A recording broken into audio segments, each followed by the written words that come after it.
여태까지 아무도 이야기해 준 적 없는 전교 꼴등이 어느 날 전교 1등으로 바뀐 거예요. 저 브라켓 때문에 단열재가 부딪혀 줄 수가 없어요. 누가 지었는지 아주 잘 졌어요. 황소처럼 엄청난 냉기가 밀고 들어온다 그래서 황소바람인데 아주 적절한 표현인 거죠. 그냥 칼로 쭉 자르고 말아요. 그러면 코킹만 잘라내고 말면 그럼 절대 안 되는 겁니다.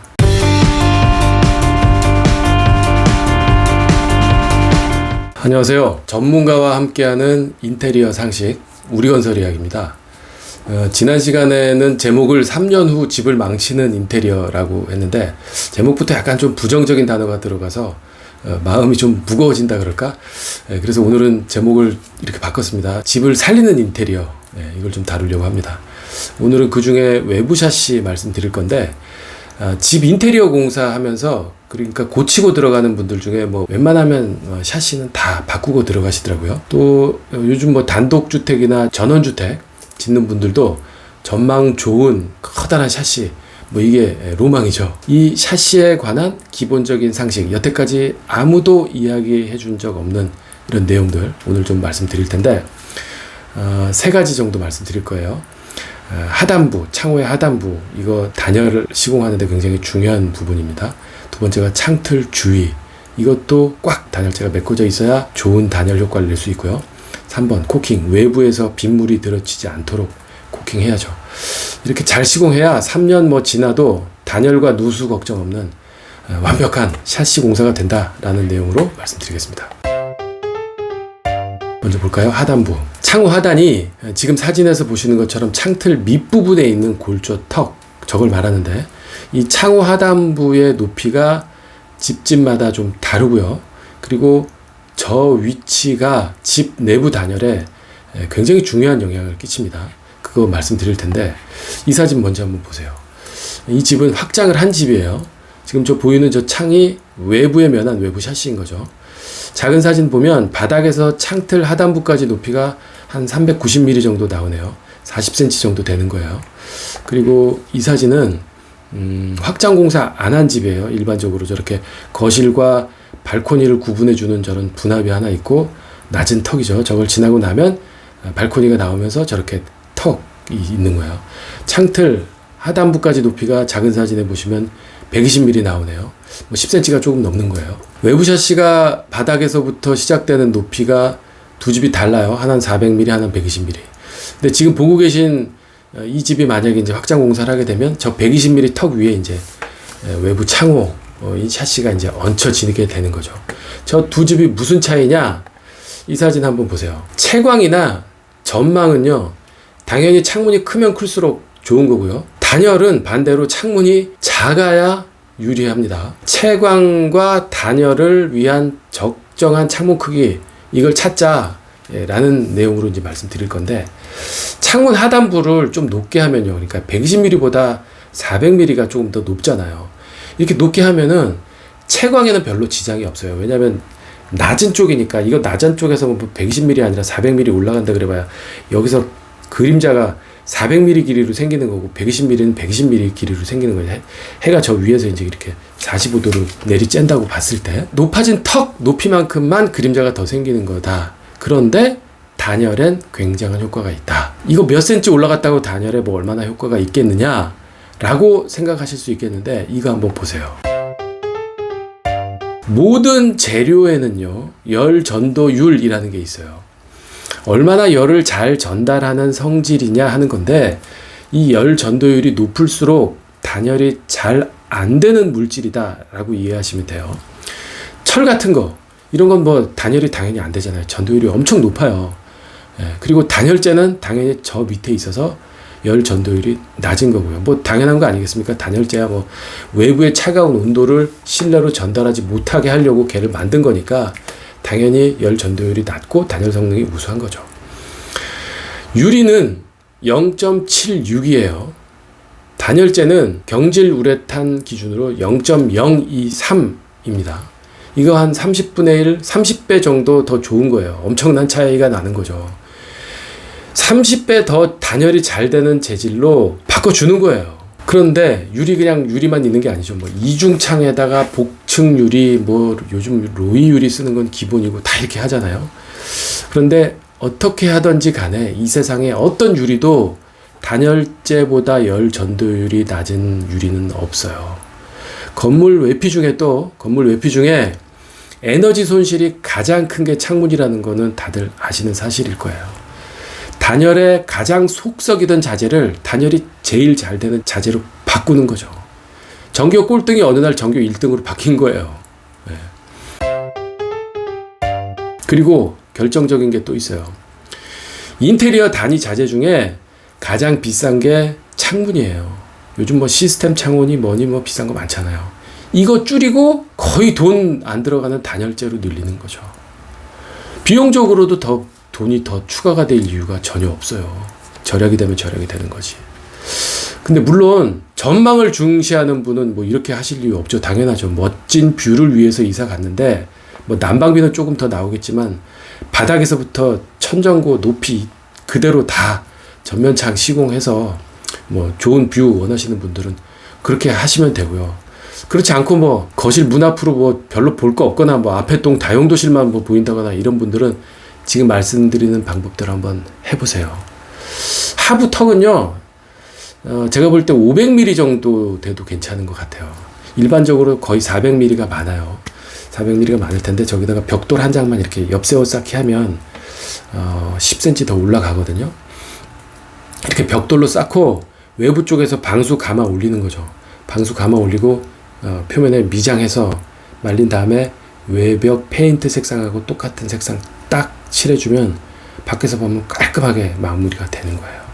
꼭 한번 해보십시오. 뭐 이거는 3년까지 갈 필요도 없어요. 뭐 돌아오는 겨울 한번 딱 지내고 나면 난방비 절감되는 게 아마 눈으로 보일 겁니다. 예. 뭐 겨울에 따뜻하면 여름에 시원한 건 뭐 당연한 거고요. 두 번째, 창틀 주의. 이 외부 창호가 워낙 중량물이잖아요.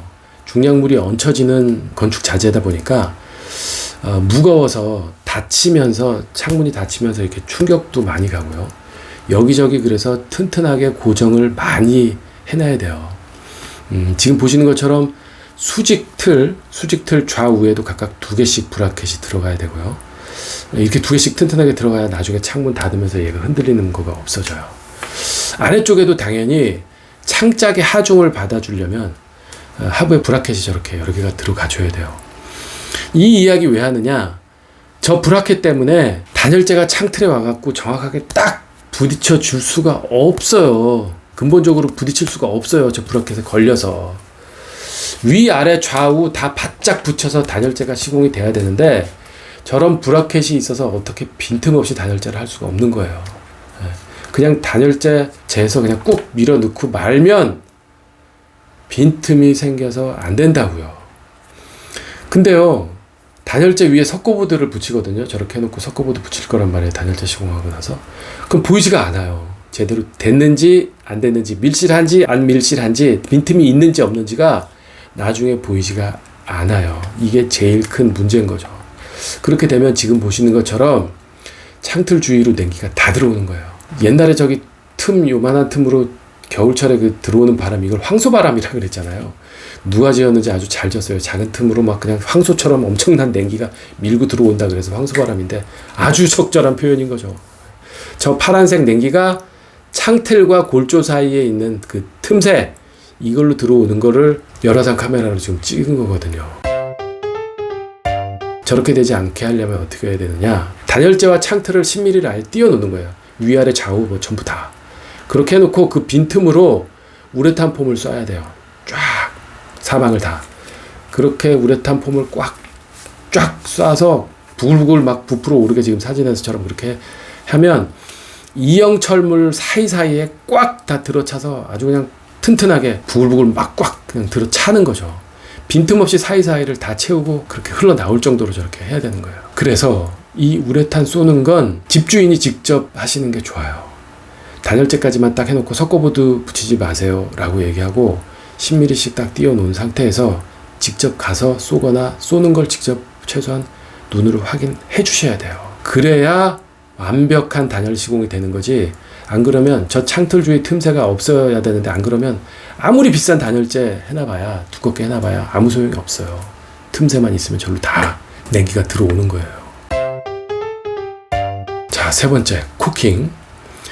내부 끝났고요. 이제 외부로 넘어가 보면 창틀과 골조의 틈을 최종적으로 메꿔주는 역할. 아까 안쪽에서는 우레탄 폼으로 쐈어요.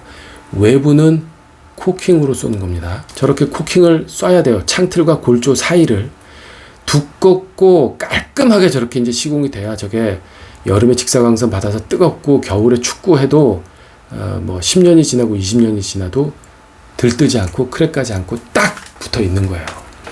1, 2년 만에 갈라지거나 뭐 들떠서 일어나거나 이러면 안 되는 거예요. 절로 빗물 다 들어가고 큰일 나는 거죠.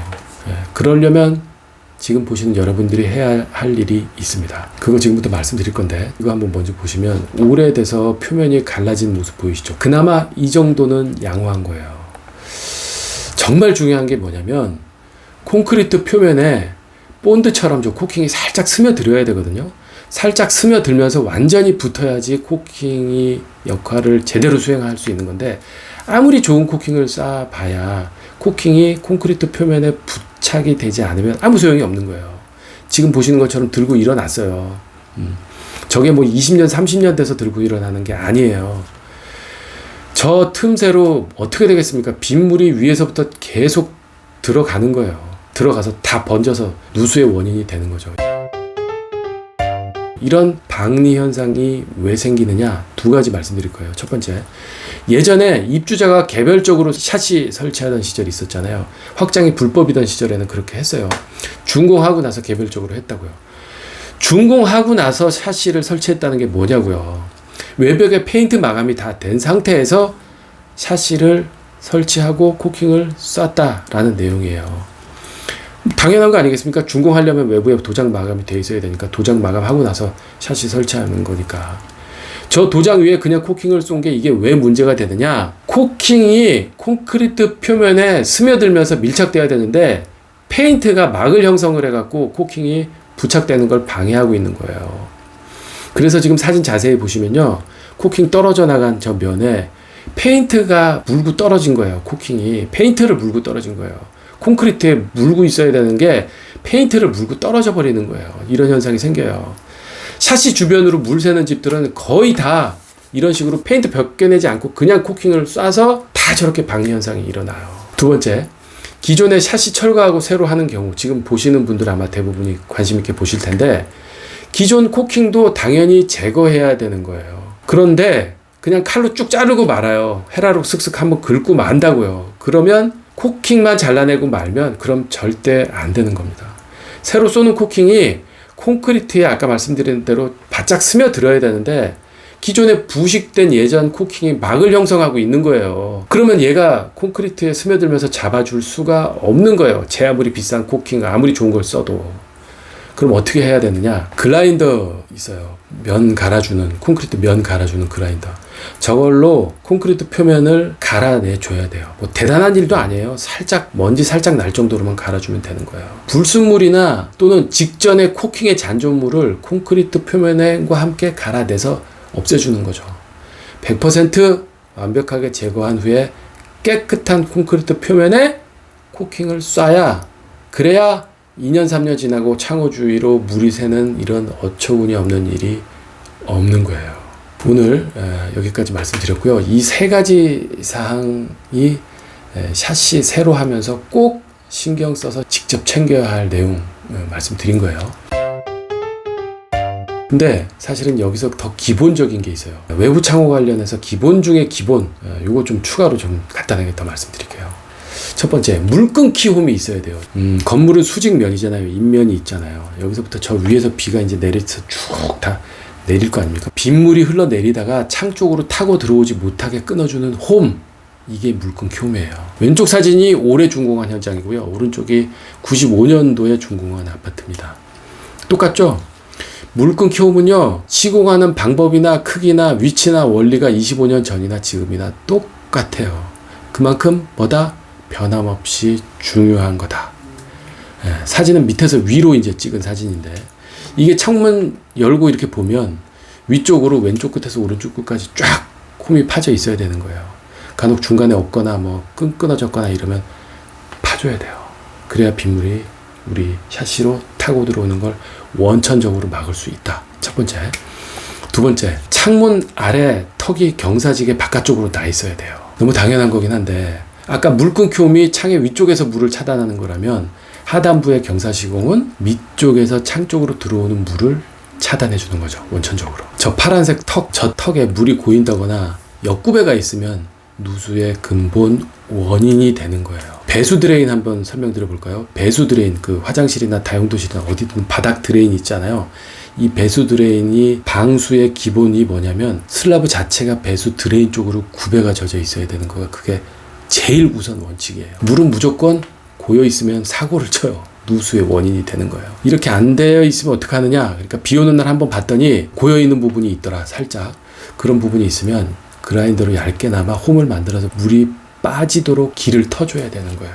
이 두 가지 너무 당연한 거지만 건축물에 있어서 가장 기본이 되는 누수 방지 1차 조건인 거예요. 여기까지 말씀드렸습니다. 자, 오늘 샤시 인테리어 공사와 관련된 기본 상식 알아봤습니다. 3가지 알아봤죠? 다음 시간에도 뭐 욕실 인테리어나 뭐 주방 가구 아니면 뭐 단열재 이런 내용들로 한번 좀 더 말씀드릴 예정인데 혹시 이거 말고 또 뭐 더 궁금하신 내용이 있으면 댓글로 남겨주시면 같이 준비해서 말씀드리도록 그렇게 하겠습니다. 네, 여기까지고요. 네, 오늘도 영상 시청해 주셔서 감사합니다.